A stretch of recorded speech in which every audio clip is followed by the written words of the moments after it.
The place of Oedipus Rex in literature is something like that of the Mona Lisa in art. Everyone knows the story, the first detective story of Western literature.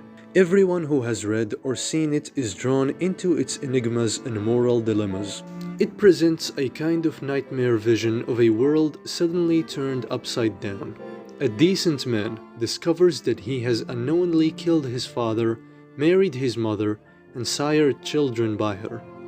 It is a story that, as Aristotle says in the Poetics, makes one shudder with horror and feel pity just on hearing it.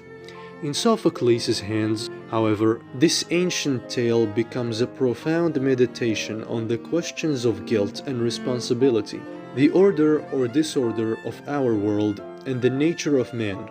The play stands with the Book of Job, Hamlet, and King Lear as one of Western literature's most searching examinations of the problem of suffering. For nearly 2,500 years, Sophocles' play has claimed consideration as drama's most perfect and most profound achievement. Julius Caesar wrote an adaptation. Nero allegedly acted as the part of blind Oedipus, first staged in European theater in 1585. Oedipus has been continuously performed ever since and reworked by such dramatists as Pierre Corneille, John Dryden, Voltaire, William Butler Yeats, André Gide, and Jean Cocteau. The French neoclassical tragedian Jean Racine asserted that Oedipus was the ideal tragedy, while D.H. Lawrence regarded it as the finest drama of all time. Sigmund Freud discovered in the play the key to understanding man's deepest and most repressed sexual and aggressive impulses. And the so-called Oedipus complex became one of the founding myths of psychoanalysis. Oedipus has served as a crucial mirror by which each subsequent era has been able to see its own reflection and its understanding of the mystery of human existence.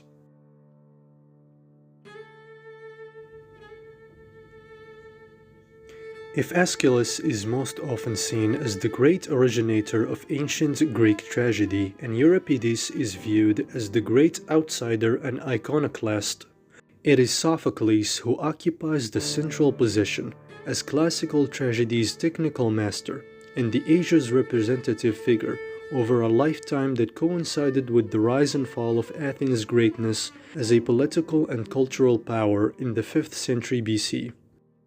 Sophocles was born in 1496 near Athens in Colonus, a legendary final resting place of the exiled Oedipus.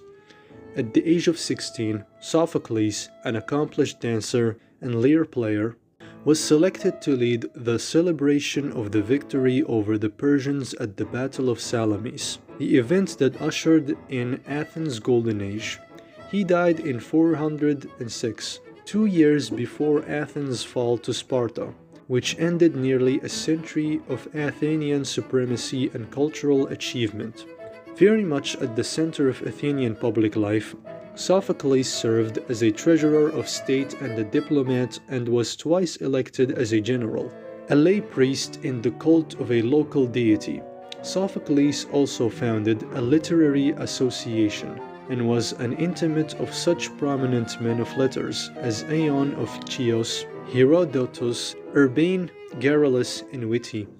Sophocles was remembered fondly by his contemporaries as possessing all the admired qualities of balance and tranquility. Nicknamed the Bee for his honeyed style of flowing eloquence, the highest compliment the Greeks could bestow on a poet or speaker, Sophocles was regarded as the tragic Homer. In marked contrast to his secure and stable public role and private life, Sophocles' plays orchestrate a disturbing challenge to assurance and certainty, by pitting vulnerable and fallible humanity against the inexorable forces of nature and destiny. Sophocles began his career as a playwright in 468 BC with a first prize victory over Aeschylus in the great city Dionysia, the annual Athenian drama competition. Over the next 60 years, he produced more than 120 plays, Only 7 have survived intact, winning first prize at the Dionysia 24 times and never earning less than second place, making him unquestionably the most successful and popular playwright of his time. It is Sophocles who introduced the third speaking actor to classical drama, creating the more complex dramatic situations and deepened psychological penetration through interpersonal relationships and dialogue. Sophocles turned tragedy inward upon the principal actors. Classicist Richard Lattimore has observed, and drama becomes drama of character. Favoring dramatic action over narration, Sophocles brought offstage action onto the stage, emphasized dialogue rather than the lengthy, undramatic monologues, and introduced painting scenery. Also of note, Sophocles replaced the connected trilogies of Aeschylus with self-contained plays on different subjects at the same contest, establishing the norm that has continued in Western drama with its emphasis on the intensity and unity of dramatic action. At their core, Sophocles' tragedies are essentially moral and religious dramas, pitting the tragic hero against unalterable fate, as defined by universal laws, particular circumstances, and individual temperament. By testing his characters so severely, Sophocles orchestrated adversity into revelations that continue to evoke an audience's capacity for wonder and compassion. The story of Oedipus was part of a Theban cycle of legends that was second only to the stories surrounding the Trojan War as a popular subject for Greek literary treatment.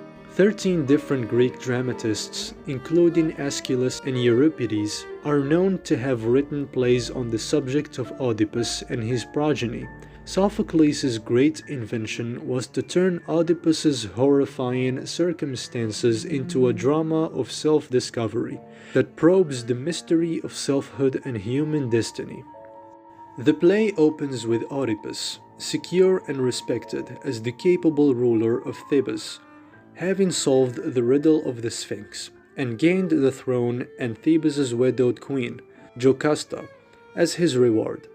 Plague now besets the city, and Oedipus comes to Thebes' rescue once again when, after learning from the oracle of Apollo that the plague is a punishment for the murder of his predecessor, Laius, he swears to discover and bring the murderer to justice.